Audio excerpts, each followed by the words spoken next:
Have you ever wondered what it'd be like if there was more than one person of you on this planet? Well, today I'm going to tell you about cloning. Cloning is a method of reproduction using to copy a cell or an individual producing a clone from their DNA. Today I'm going to tell you about three important things in cloning. There's three kinds of cloning. There are recombinant DNA technology cloning, there's reproductive cloning, and there's also therapeutic cloning.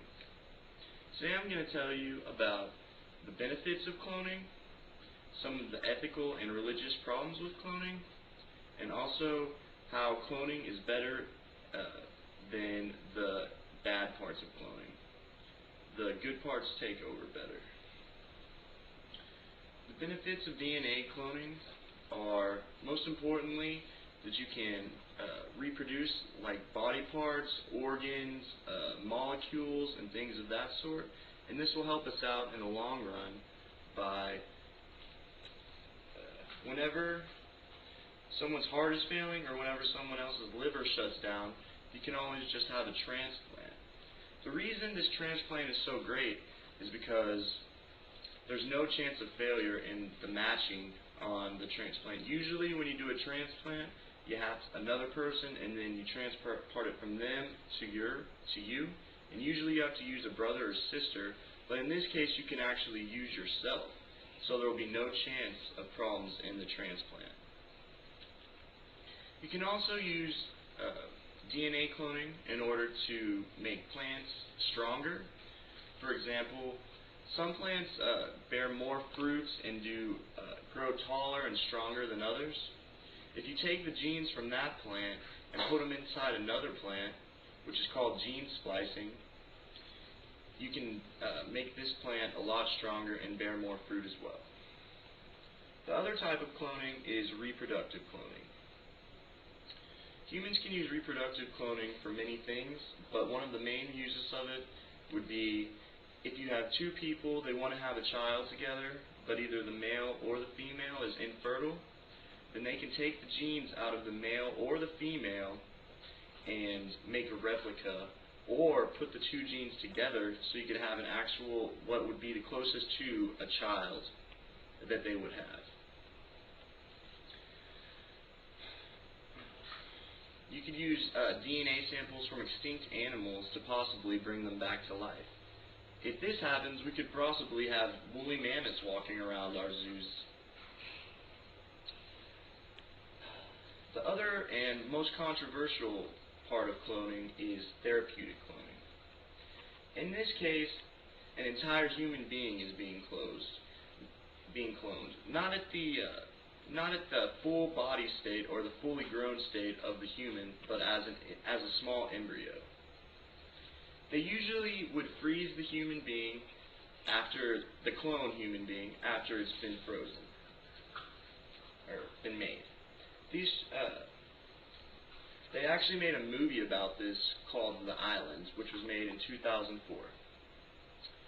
Also, you could use this as a way to bring back your lost loved ones. Think of it about how upset your mom or dad or your brother was when their parents died. What if there was a way you could possibly bring them back? I know this is kind of scary when you're thinking about it, but in fact you could actually do this. All you need to do is take your DNA out of your dead relative, and scientists these days, or maybe in the future, possibly could recreate and make your loved one living again.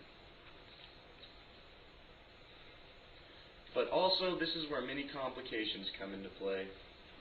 There are many medical problems with cloning in today's day. Many mutations have occurred in the past during cloning. Most of this is due to animals with diseases or bad cells and stuff like that. Many times when trying to change the stem cells into a more specifically heart cells or other kind of specific cells, this may cause a tumor. Because when you're trying to transform a stem cell from the back of your neck into your heart or something of that sort, it always causes many problems. Other problems are there are many religious issues involved in cloning. For example, many religious groups believe that cloning is taking the place of God, as creating another human being or another animal. This is taking the place of God when He created the earth. There are also many ethical problems included when cloning.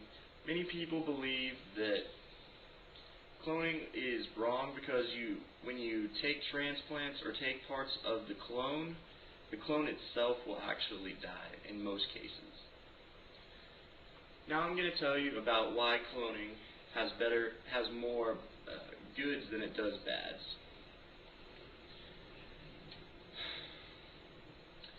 Some of the issues in cloning were the medical perspective on many mutations may be caused during the cloning.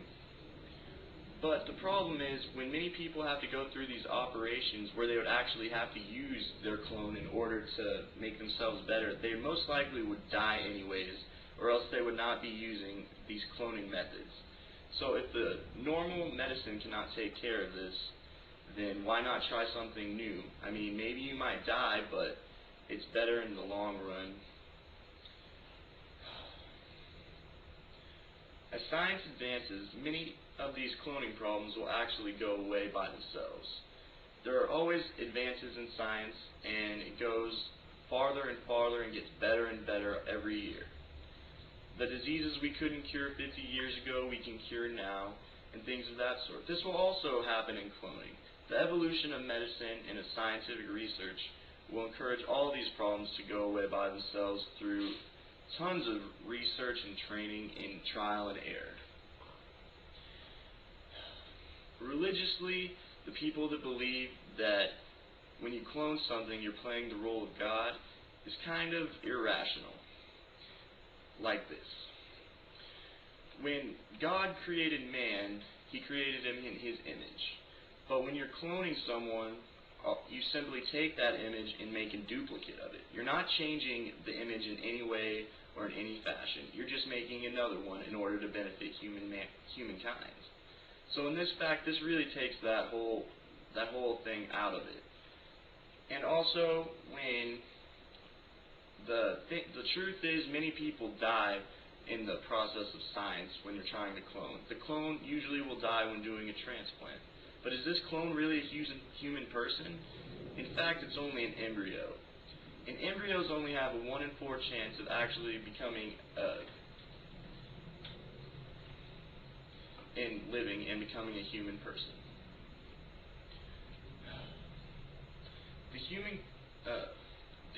Humankind will benefit from this, and that it will save more lives than it will kill these clone lives who have been frozen for many, many years and never really been out in the world, never had any relationships, and it's never actually lived or had much thought process.